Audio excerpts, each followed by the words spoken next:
Shalom, jumpa lagi dengan saya Yeni Indra di Seruput Kopi Firman Tuhan dengan renungan yang berjudul Cukup Panggil Namanya. Saya baru mendapatkan pewahyuan yang membukakan pengertian saya. Sebenarnya cara kerja iman simple dalam hidup kita sehari-hari. Seringkali kita merasa hidup ini berat karena kita terus-menerus memohon sesuatu yang sebenarnya sudah Tuhan berikan. Kita berdoa meminta hal yang sama berulang kali, seolah-olah Tuhan belum mendengar atau belum menyediakan. Padahal rahasianya jauh lebih sederhana dari itu. Kita tahu kan, saat kita lahir baru, Tuhan sudah mendepositkan segala yang kita butuhkan di dalam roh kita. Kesembuhan, kedamaian, bahkan kemakmuran itu sudah ada di sana. Ibarat sebuah rekening bank, saldonya sudah masuk. Tinggal bagaimana kita mencairkannya. Di rumah kami punya anjing kesayangan bernama Kire. Saya tahu persis saya memiliki Kire. Dia milik saya. Dia ada di rumah saya dan saya sangat mengenal dia. Setiap kali saya butuh Kire ada di dekat saya, apakah saya harus memohon-mohon kepada Tuhan supaya saya diberi anjing? Tentu tidak, bukan? Itu lucu sekali. Saya tidak perlu menangis meminta-minta agar Kire muncul. Yang saya lakukan hanyalah memanggil namanya, Kire. Dan seketika itu juga Kire datang berlari menghampiri saya. Sama halnya dengan janji-janji Tuhan dalam kehidupan kita. Karena kita sudah memilikinya di dalam roh, kita tidak perlu lagi berteriak minta Tuhan memberikan apa yang sudah Dia selesaikan di kayu salib. Kita hanya perlu memanggil apa yang sudah menjadi milik kita itu agar bermanifestasi di dunia nyata.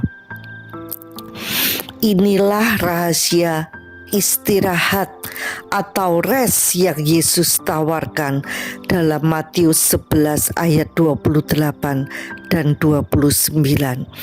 Dia mengundang kita yang letih lesu untuk memikul kuk yang dipasangnya.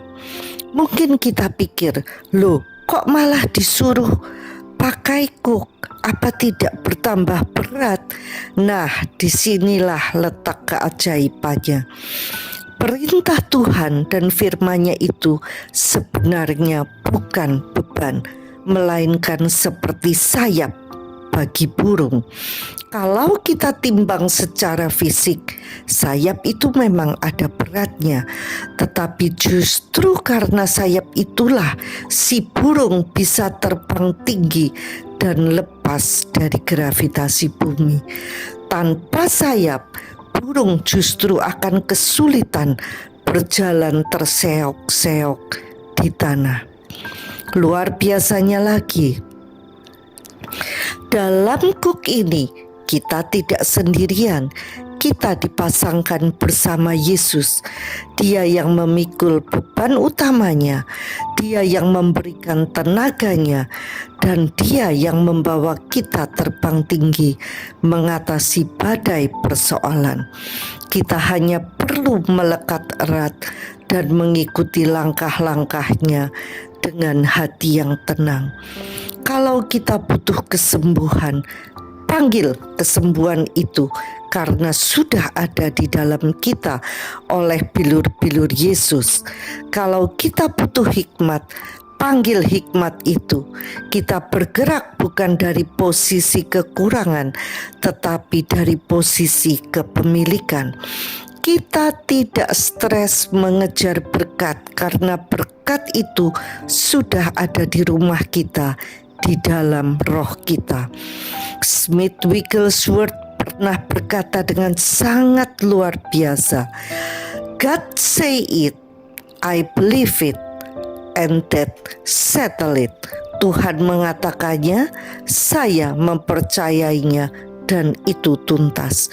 Beliau tidak membiarkan perasaan atau keadaan mendikte apa yang dia miliki. Beliau tahu apa yang sudah Tuhan taruh di dalam dirinya, dan beliau berjalan dalam otoritas itu dengan santai namun penuh kuasa. Mari kita berhenti merasa lelah karena terus-menerus meminta barang yang sudah ada di tangan kita. Mulailah menyadari apa yang sudah Tuhan depositkan dalam roh kita. Kenali nama berkat-berkat-Mu dan panggillah dengan penuh keyakinan. Saat kita berhenti berjuang dengan kekuatan sendiri dan mulai bertindak berdasarkan apa yang sudah kita miliki, disitulah hidup terasa ringan dan penuh kemenangan. Jangan biarkan kiremu hanya diam di sudut ruangan rohmu. Panggil dia, nikmati kehadirannya, dan biarkan dunia melihat betapa kayanya kita di dalam dia. Praktek yuk. Iman adalah tangan yang mengambil apa yang telah disediakan Tuhan melalui kasih karunia-Nya. Quote dari Smith Wigglesworth. Sampai jumpa di episode berikutnya bersama Yeni Indra di Seruput Kopi Firman Tuhan. Tuhan Yesus memberkati.